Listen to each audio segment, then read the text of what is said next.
Hi, this is Aedan Frazer, and I'm going to be reading extracts from the episodic series Decisions by C.L. Peache. Extract 1, Chapter 1.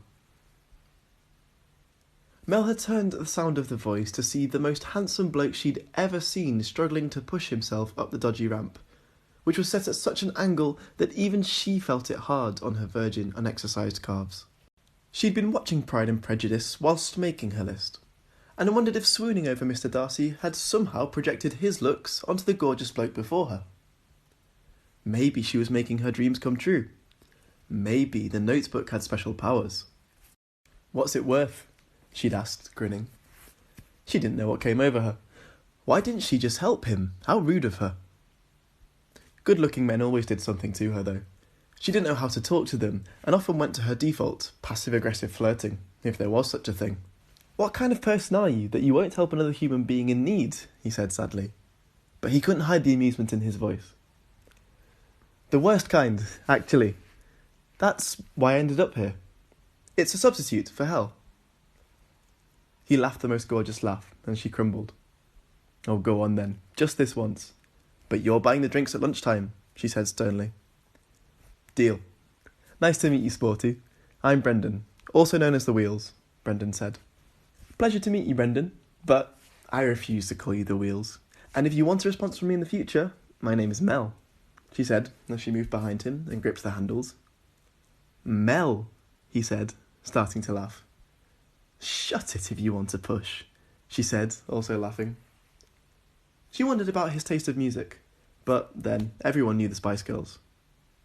"Sure, Sporty, whatever you say," he said. They'd been best mates ever since. Extract 2, Chapter 5.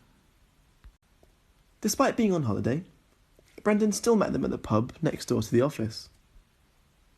Brendan kept meaning to ask the landlord which came first, since the pub and the office had a symbiotic relationship. If the pub ever closed, his company would be unable to get workers, and without the office, the pub would close. "What will it be?" he asked. It was Brendan's round again, but his heart just hadn't been in it lately. He pretended it felt good being able to go home right after, but it just made him feel even more lonely. Who was he kidding? It hadn't been right since Mel left.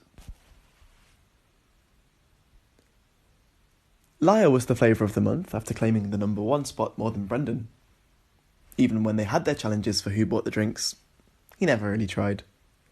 It wasn't the same without Mel. The lunchtime and after-work drinking was getting out of control too. He'd hoped his extended holidays, taken because otherwise he'd lose them forever, would help. But he still found himself here almost every day. "Mate, will you just tell her how you feel? You're starting to turn my beer sour." Murray, the landlord, settled his pint of Guinness on the side whilst he made the other drinks, letting their heads settle before topping it up, as any good bar person does.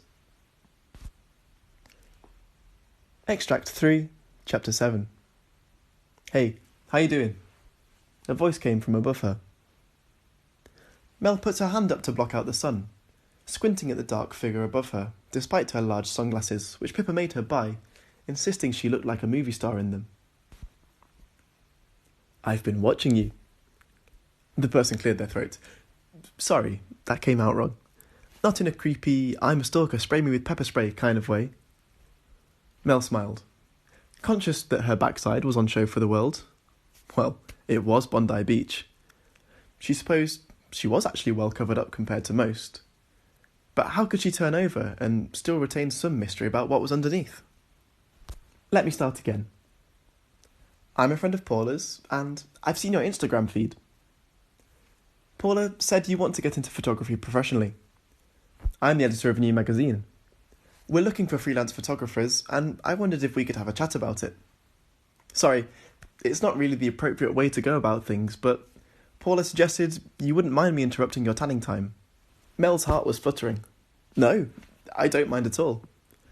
But she really didn't want to try and turn over, so she said quickly, "How about I meet you this afternoon? Then I can get changed and bring along some of my work for you to look at." She was surprised by how calm and direct she sounded. This could be her big break, The job she's always wanted. The Brendan voice in her head said, "What about me? What would their chances be if she went gallivanting all over the world to take pictures? He'd never expressed an interest in travel, and it wasn't just the hassle of his wheelchair. He loved home." She put it to one side for the time being, channeling the lecture she would get from the girls. To read the full book, please download the Saga Fiction app from the Google Play Store and App Store. Now available worldwide.